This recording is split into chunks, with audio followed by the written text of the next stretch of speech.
As you heard about the transformation of lives at camps, we are also looking at what Jesus taught us to pray about. And it wasn't just to share the good news of coming to Jesus and having him forgive your sins. It's also the good news that you can live under the rule and reign of the King. And he taught us to pray, thy kingdom come, thy will be done on earth. Well, one of the things we do on earth is sports. And so we're really asking the question, what would it look like for the King's rule and reign over the arena of sport? And that's probably the best introduction I can give to our next speaker, Todd Lenz, who is embodying that at Altoona High School as a teacher and a coach, and helping us to say, how do we not just transform lives, but transform sport itself? Sport is broken, my friends. It is really broken.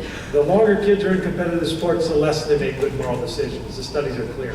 It's also clear that you can turn that around if you're intentional. And one of the things that have been wonderful to see is the intentionality of Todd Lenz at Altoona. So I invited Todd to share a little bit about what's going on, what God is doing in and through him through this ministry. Todd?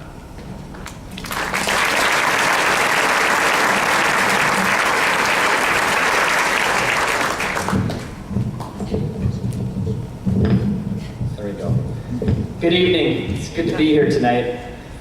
3 years ago, God answered a 10-year prayer for me.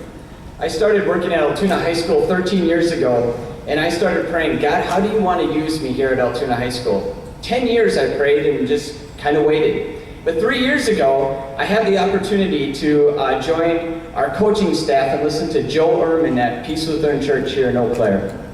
We got done and our football staff was there, and we finished our time together, and we got back to school, and I sat down with Gary Panisny, who's here tonight, head football coach for Altoona football. And I said, Gary, I'd really like to partner with you to help us be inside-out coaches, transformational coaches, coaches that speak to the heart of their athletes. And Gary said, I absolutely want to be part of that. And we didn't really know what that would look like, to be honest with you. So we started making some plans. But right away, I had a moral dilemma. My moral dilemma was this. One thing I knew that I didn't want to do was hand students a better version of themselves. Because we know that true transformation comes through a relationship with Jesus Christ. He's the one that changes the heart. And I didn't want them just to work harder to be better people. So I sat down with a mentor of mine, a retired pastor, and we had breakfast, and he said, you know, Todd, the thing about it is that the moral compass is just spinning around right now in our society. There is no true north, and it doesn't take very long as a high school teacher for me to say, yep, I would agree with that. And so right away, God really set upon my heart to say, Todd, the first way that they're going to know that I'm even here is to know that there's a right and a wrong. That's the first step. So kind of going with that, I decided to dive in. And so Gary made it a priority for practice that 2 times a week we would meet as a team, and for 20 minutes as part of their practice schedule.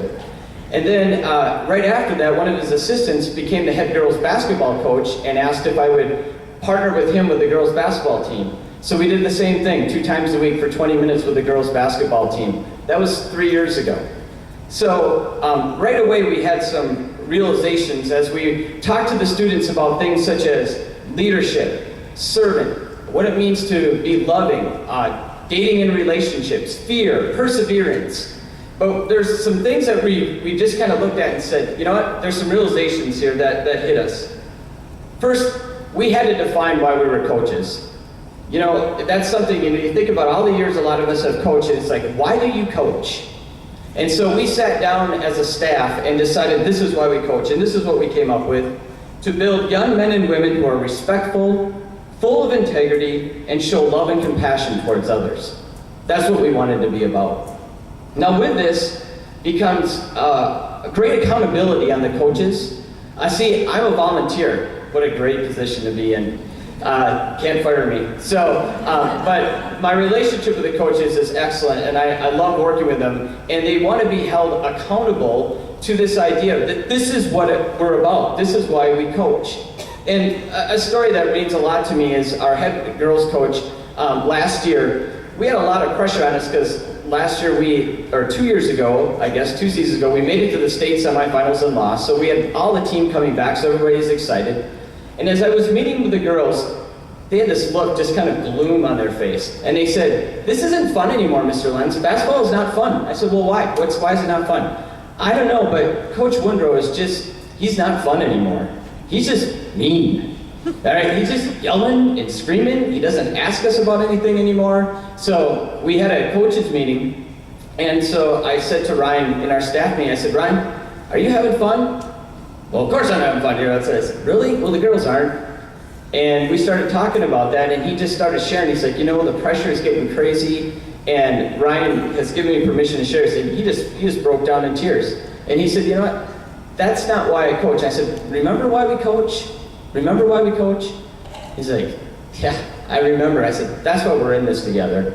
And it was funny, a couple of weeks later, the girls walk into class time with me at practice, before practice, and they're just like, "I don't know what happened to Mr. Woodrow, but things are going a lot better now." And for those of you who might have heard that Ryan Woodrow was the AP coach, girls coach of the year last year for basketball, because we did happen to win a state championship, which was kind of fun. And but when he talks, we were just on at the Basketball Coaches Association gathering here on Friday, and when he speaks, he talks about that as being a pivotal moment in our season and in his life. The other thing I really realized is that we needed to provide something for students to pursue their questions and internal struggles.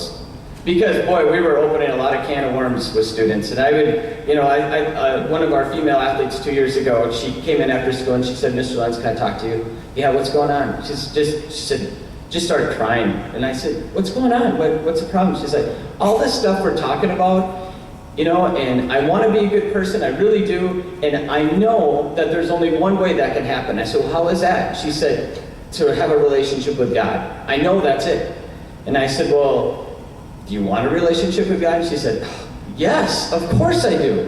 And so I said, "Well, do you mind if we pray together?" And she's like, "Absolutely."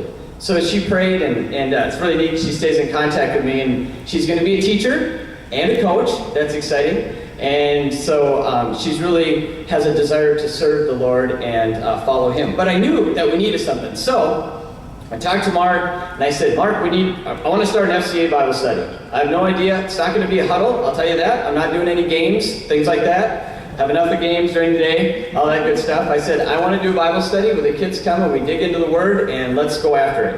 So Mark supplied me with a bunch of Bibles, and my mom and dad opened up their home. Their first Bible study was for football players only. And we started it out, and we had about 10 guys show up. Everybody got a Bible. That was really neat.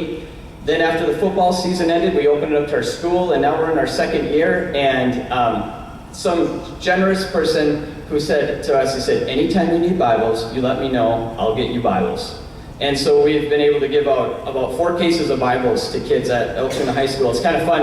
Kids will, they don't really know what to call Bible study. Sometimes they just come, they'll stop in my room, they'll hold up their Bible and go, "Are we doing the Christian thing tonight?" "Yeah, right, 8 o'clock. All right, okay, good, thanks." And so, and it's great. But it's an avenue where we can pursue those things and pursue God's truth, and through that whole idea of knowing who Jesus Christ really is. Finally, after 3 years, people ask me this a lot. Is it working? Good question. Really, and Joe Ehrman says this, and I can't agree more. It's like 20 years from now, we'll probably know a lot more.